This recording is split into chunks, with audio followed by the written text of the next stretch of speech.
پرامن nuclear energy کا حق ملے گا. لیکن دوستو وقت نے ثابت کیا کہ یہ ٹریٹی کمزور ملکوں کے لیے انصاف کا ذریعہ نہیں بلکہ دباؤ کا ایک ہتھیار ہے. جب آپ کے خلاف ریزولوشنز پر ریزولوشنز پاس کیے جائیں، آپ پر سینکشنز لگائی جائیں اور آپ کے دشمن اسرائیل کو جو اس ٹریٹی کا حصہ بھی نہیں ہے کھلی چھوٹ دی جائے، تو اس ٹریٹی کی کیا اہمیت رہ جاتی ہے؟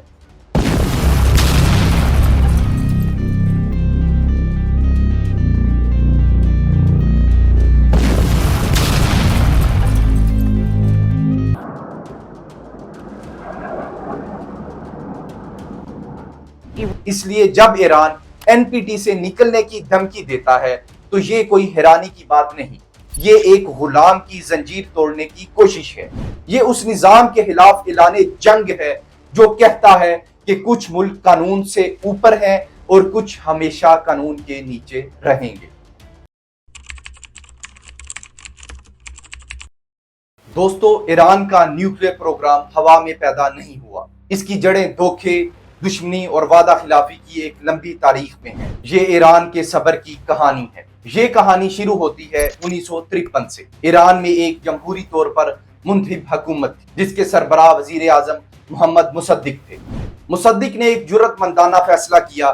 انہوں نے ایران کے تیل کو برطانوی کنٹرول سے آزاد کروا کر قوم کی ملکیت میں لے لیا.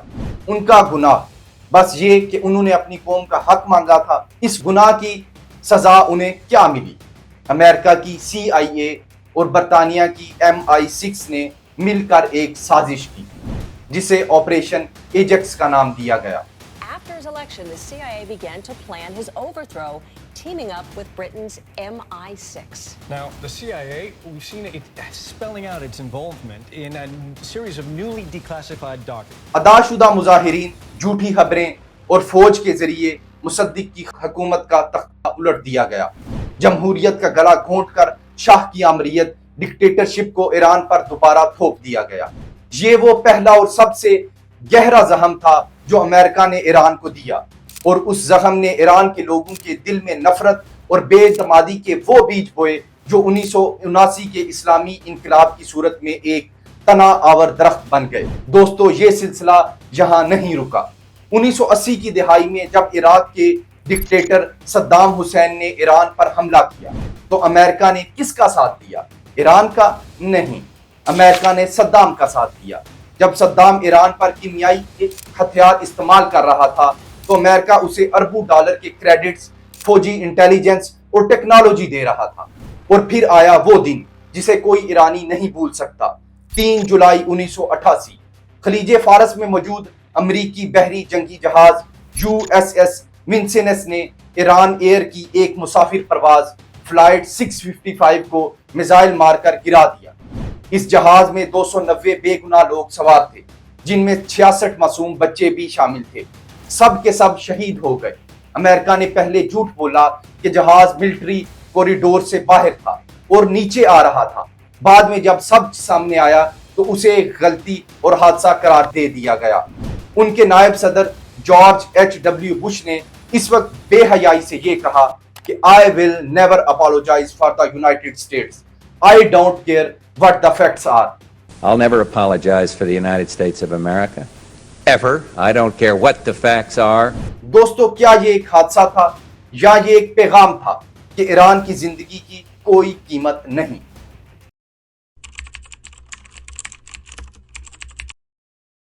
ان سب زخموں کے باوجود ایران نے پھر بھی سفارت کاری کا راستہ چنا.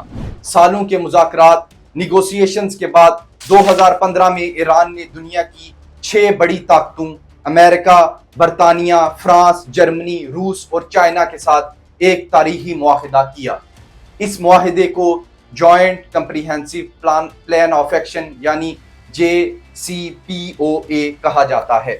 The Joint Comprehensive Plan of Action was signed in July 2015 and endorsed by the United Nations Security Council. It was meant to limit Iran's nuclear program in exchange for lifting sanctions and allowing Tehran back into financial markets after decades of isolation. اس معاہدے کے تحت ایران نے اپنے nuclear programme پر دنیا کی سب سے سخت ترین پابندیاں قبول کی. Even in the event of a return to compliance with the JCPOA, hundreds of sanctions will remain in place, including sanctions imposed by the Trump administration. یہ اتنی سخت پابندیاں تھیں جن کی مثال نان پرولیفریشن کی تاریخ میں نہیں ملتی.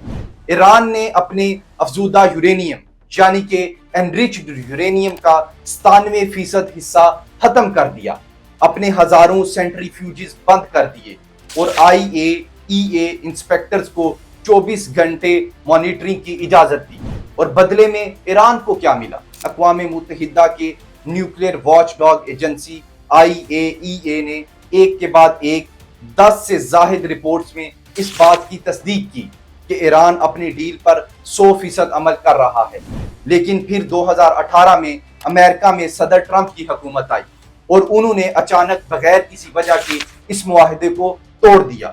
صرف معاہدہ ہی نہیں توڑا بلکہ ایران پر تاریخ کی سب سے سخت میکسیمم پریشر پابندیاں لگا دی.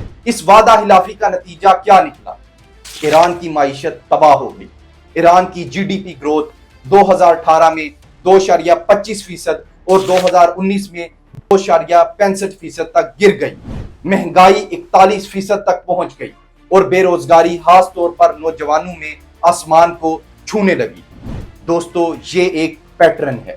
جب بھی ایران نیک نیتی سے آگے بڑھتا ہے, مغرب اس کے ساتھ بدنیتی سے پیش آتا ہے. JCPOA کا تجربہ ایران کے لیے ایک سبق تھا. سفارتی معاہدوں پر بھروسہ نہیں کیا جا سکتا. صرف علمداری سیکیورٹی کی ضمانت نہیں دیتی بلکہ دھوکے کی بنیاد بنتی ہے. اسی لیے اپنی حفاظت کا واحد رستہ خود انحصاری اور سخت طاقت ہے. اگر کسی کو پھر بھی اس بات پر شک ہے تو اسے صرف لیبیا کے کرنل قذافی کی کہانی دیکھ لینی چاہیے.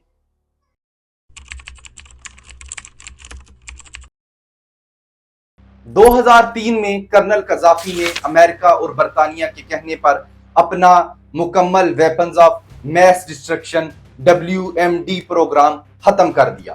انہوں نے اپنے تمام کیمیائی ہتھیار اور ایٹمی پروگرام کا سامان ان کے حوالے کر دیا. اسے دنیا بھر میں لیبیا ماڈل کے نام سے مشہور کیا گیا اور کہا گیا کہ دیگر ممالک بھی اسی کی پیروی کریں. اور پھر کیا ہوا؟ دوستو, آپ جانتے ہیں کیا ہوا. 2011 میں جب لیبیا میں اندرونی مسائل شروع ہوئے تو وہی نیٹو, وہی امریکہ, وہی برطانیہ انسانی ہمدردی کے جھوٹے نعروں کے تحت لیبیا پر ٹوٹ پڑے. NATO continues its bombardment of Libya, launching strikes against targets in Tripoli and Sirte and attacking Gaddafi's command and control facilities south of Tripoli. انہوں نے قذافی کے خلاف بغاوت کو ہوا دی, ان کی فوج پر بمباری کی اور آخرکار قذافی کو سڑکوں پر گھسیٹ کر مار دیا گیا. Gaddafi's blood-soaked body is paraded like a trophy by jubilant fighters. Gaddafi کے بیٹے نے مرنے سے پہلے افسوس ظاہر کیا کہ انہوں نے اپنے ہتھیار کیوں ختم کر دیے. دوستو, یہ ایک سبق تھا, ایک خوفناک سبق جو ایران نے, شمالی کوریا نے اور ہر اس کمزور ملک نے سیکھا جو اپنی حفاظت کرنا چاہتا ہے. جب حملہ کرنے والوں نے ہی آپ کی حفاظت کا وعدہ کیا ہو تو کیا آپ ان پر بھروسہ کریں گے؟ لیبیا کا انجام اس بات کا ثبوت ہے کہ غیر مسلح ہونا ایک خودکشی ہے. مغربی سیکورٹی گارنٹیز ایک دھوکہ ہے اور اپنی حفاظت کی واحد ضمانت وہ طاقت ہے جسے آپ کا دشمن چیلنج نہ کر سکے.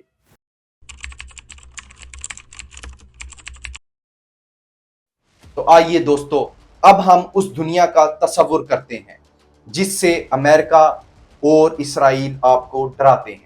ایک ایسی دنیا جہاں ایران کے پاس نیوکلیئر ہتھیار موجود ہیں. کیا یہ دنیا تباہی کی آگ میں جل اٹھے گی یا شاید پہلی بار مشرق وسطیٰ میں ایک حقیقی طاقت کا توازن قائم ہوگا؟ سب سے پہلے یہ سمجھنا ضروری ہے کہ نیوکلیئر ڈیٹرنس کا مطلب کیا ہے. اس کا مطلب حملہ کرنا نہیں ہوتا دوستو, اس کا مطلب ہوتا ہے یہ یقینی بنانا کہ کوئی آپ پر حملہ کرنے کی جرت نہ کر سکے. یہ ایک ایسی ڈھال ہے جو کمزور کو طاقتور کے ظلم سے بچاتی ہے. کولڈ وار کے دوران امریکہ اور سوویت یونین کے درمیان 40 سال تک کوئی آمنے سامنے جنگ نہ ہوئی کیونکہ دونوں جانتے تھے کہ اس کا انجام مکمل تباہی ہوگا. اسے کہا جاتا ہے میوچولی ایشورڈ ڈسٹرکشن یا میڈ. یہ میڈنس ہی امن کی ضمانت تھی. اگر ایران کے پاس یہ شیلڈ ہوتی تو کیا جون 2025 کے حملے کبھی ہو پاتے؟ کیا اسرائیل یا امریکہ ایران کی سرزمین پر بم گرانے کا سوچ بھی سکتے تھے؟ کبھی بھی نہیں۔ تو آئیے دوستو، اب ہم دیکھتے ہیں کہ ایران کو اس ڈھال کی ضرورت کیوں ہے۔ دوستو آئیے ذرا طاقت کے توازن کی اصل تصویر کو دیکھتے ہیں۔ ایران کا سالانہ دفاعی بجٹ تقریباً 25 ارب ڈالر ہے، جبکہ امریکہ اور اسرائیل کا مشترکہ دفاعی بجٹ 900 ارب ڈالر سے بھی زیادہ ہے۔ یعنی ایک طرف چھوٹا ملک جس کے پاس محدود وسائل ہیں، اور دوسری طرف دنیا کی سب سے بڑی جنگی مشین۔ ایران کی فوج میں کل تقریباً 6,10,000 اہلکار ہیں، جبکہ امریکہ اور اسرائیل کی مجموعی طور پر 15 لاکھ سے بھی زیادہ فعال فوج ہے۔ لڑاکا طیاروں کی بات کریں تو ایران کے پاس صرف 550 جنگی جہاز ہیں، جبکہ امریکہ اور اسرائیل کے پاس 3,500 سے زائد جدید ترین جنگی طیارے موجود ہیں۔ جہاں تک بحری طاقت کا تعلق ہے، ایران کے پاس 20 کے قریب بڑے بحری جہاز موجود ہیں، جبکہ امریکہ اور اسرائیل کے پاس 350 سے زائد جدید اور مخلق جنگی بحری جہاز موجود ہیں۔ دوستو یہ اعداد و شمار ایک ہی بات چیخ چیخ کر بتا رہے ہیں، ایران اس غیر متوازن میدان میں روایتی ہتھیاروں سے کبھی بھی اپنے دشمنوں کا مقابلہ نہیں کر سکتا۔ یہ ایک ایسا میدان ہے جہاں ایران کا ہر قدم ایک پہاڑ کے سائے تلے ہے، اس لیے یہ طاقت کا عدم توازن صرف ایک چیز سے برابر ہو سکتا ہے، ایک ایسا دفاعی ہتھیار جو دشمن کو حملہ کرنے سے پہلے ہی روک دے، یعنی نیوکلیئر ڈیٹرنس۔ ایسا ہتھیار جو جنگ کو روکے، اسے روایتی میدان میں آنے ہی نہ دے، جسے دیکھ کر دشمن کو بار بار سوچنا پڑے کہ کیا وہ واقعی حملہ کرے یا خود بھی تباہ ہو جائے۔ اسی کو کہتے ہیں امن کی ڈھال۔ یہ اعداد و شمار صاف صاف ظاہر کرتے ہیں کہ ایران روایتی فوجی طاقت میں اپنے دشمنوں کا مقابلہ نہیں کر سکتا۔ اس زبردست عدم توازن کو برابر کرنے کا واحد رستہ ایک قابل اعتبار دفاعی نظام یعنی نیوکلیئر ڈیٹرنس ہے، ایک ایسی طاقت جو جنگ کو شروع ہونے سے پہلے ہی روک دے۔ تو آئیے اس تصوراتی دنیا کو آگے بڑھاتے ہیں۔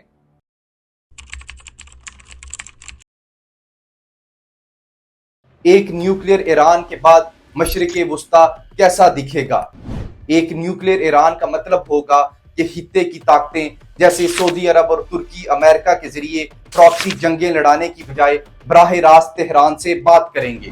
جب سعودی عرب کو علم ہوگا ایران پر حملہ ممکن نہیں، تو وہ مسائل کو حل کرنے کے لیے سفارتی راستے تلاش کرنے پر مجبور ہوگا۔ ہم نے اس کی جھلک دیکھی جب امریکی حملوں کے بعد سعودی عرب نے شدید تشویش ظاہر کی اور کشیدگی کم کرنے کی بات کی۔ ترکی نے بھی آگے بڑھ کر مصالحت کی پیشکش کی۔ جب طاقت کا توازن قائم ہوگا تو سفارتکاری خواہش نہیں بلکہ مجبوری بن جائے گی، اور یہی مجبوری مشرق وسطی میں اصل پائیدار امن لا سکتی ہے۔ شاید اس سے ایک نیا علاقائی سیکیورٹی فریم ورک بھی جنم لے، جہاں مسائل کا حل باہر کی طاقتیں نہیں بلکہ خطے کے ممالک خود نکالیں۔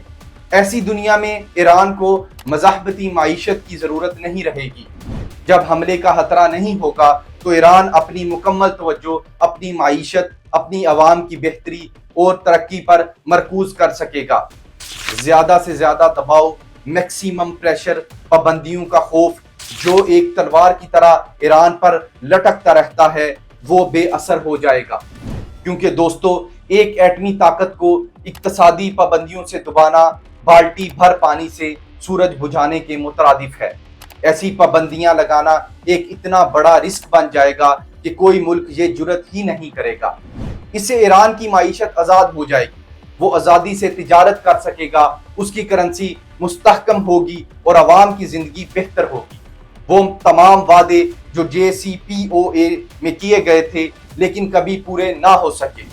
دوستو اکثر یہ پراپوگنڈا کیا جاتا ہے کہ ایک ایٹمی ایران اپنی پراکسیز جیسے لبنان میں حزب اللہ یا یمن میں حوثیز کو مزید خطرناک طریقے سے استعمال کرے گا۔ اسے اسٹیبلٹی انسٹیبلٹی پیراڈاکس کہا جاتا ہے، یعنی ایٹمی سطح پر استحکام آئے تو عام سطح پر بدامنی بڑھ جاتی ہے۔ لیکن میں آپ سے ایک الٹا سوال پوچھتا ہوں، اگر آپ کے قلعے کی حفاظت کے لیے ایک شیر موجود ہو تو کیا آپ کو گلی کے کتوں کی ضرورت رہے گی؟ پراکسیز ایک کمزور اور غیر محفوظ ریاست کا ہتھیار ہوتے ہیں۔ ایران پراکسیز کا استعمال اس لیے کرتا ہے کیونکہ وہ روایتی جنگ میں کمزور ہے اور براہ راست مقابلہ نہیں کر سکتا۔ یہ غیر متوازن جنگ اسیمیٹرک وارفیئر کا ایک طریقہ ہے، لیکن جب ایران کے پاس آخری حد کی سیکیورٹی گارنٹی یعنی نیوکلیئر ڈیٹرننس آ جائے گی تو اس کی اسٹریٹجک ضرورت بدل جائے گی۔ اسے اپنی حفاظت کے لیے پراکسیز پر انحصار نہیں کرنا پڑے گا، وہ ایک پر اعتماد محفوظ ریاست بن کر روایتی سفارتکاری اور اسٹیٹ کرافٹ کے ذریعے اپنے مفادات حاصل کر سکے۔ اس لیے دوستو، حقیقت اس کے بالکل برعکس ہو سکتی ہے۔ ایک نیوکلیئر ایران شاید مشرق وسطی میں کم پراکسیز اور زیادہ استحکام لائے گا، کیونکہ اس کی بنیادی حفاظت پہلے ہی یقینی ہو چکی ہوگی۔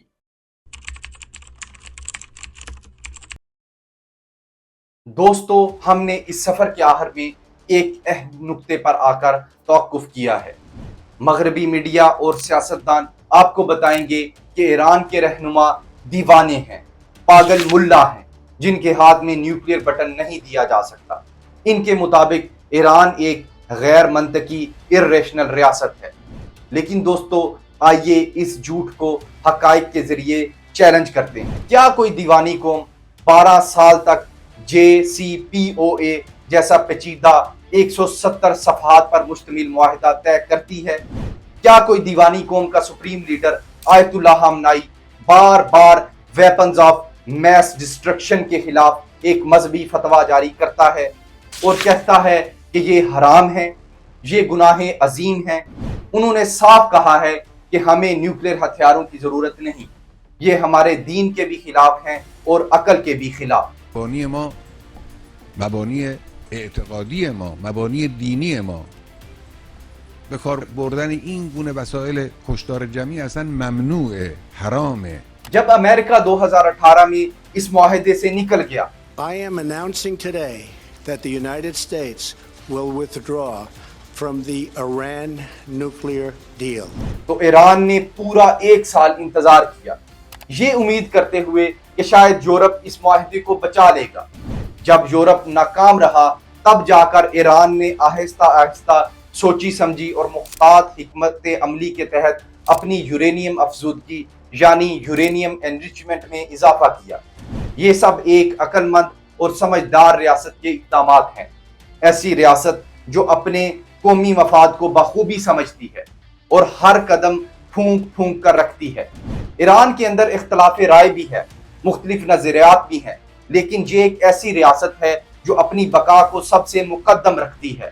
پاگل ملا کا بیانیہ صرف ایک کارٹون ہے، ایک جھوٹ ہے جو اس لیے بنایا گیا تاکہ ایران کو اس کے جائز حق سے محروم رکھا جا سکے۔ تو دوستو، ہم نے ایک لمبا سفر طے کیا ہے۔ ہم نے 1953 کا دھوکہ دیکھا، 1988 کا قتل عام دیکھا اور 2018 کی وعدہ خلافی کا تماشا بھی دیکھا۔ ہم نے دیکھا کہ کس طرح انصاف کے نام پر ناانصافی کی گئی اور کس طرح سفارتکاری کے دروازے ایران پر ایک ایک کر کے بند کر دیے گئے۔ تو آخر میں سوال یہ نہیں، اگر ایران کے پاس نیوکلیئر ہتھیار ہوتے تو کیا ہوتا؟ اصل سوال یہ ہے کہ کیا ایران کے پاس اس کے سوا کوئی راستہ چھوڑا گیا ہے؟ دوستو، اصل خطرہ ایک نیوکلیئر ایران نہیں، اصل خطرہ ایک ایسی دنیا ہے جہاں انصاف صرف طاقتور کے لیے ہے، جہاں کمزور کو اپنی حفاظت کا حق نہیں، جہاں کچھ ممالک کو ہر چیز کی اجازت ہے اور کچھ کو سانس لینے کی بھی نہیں۔ فیصلہ آپ کا ہے، کیا آپ اس ناانصافی پر مبنی نظام کو قبول کرتے ہیں یا آپ ایک ایسی دنیا چاہتے ہیں جہاں ہر قوم کو اپنی حفاظت اور اپنی قسمت کا فیصلہ خود کرنے کا برابر حق حاصل ہو؟ سوچئے گا ضرور۔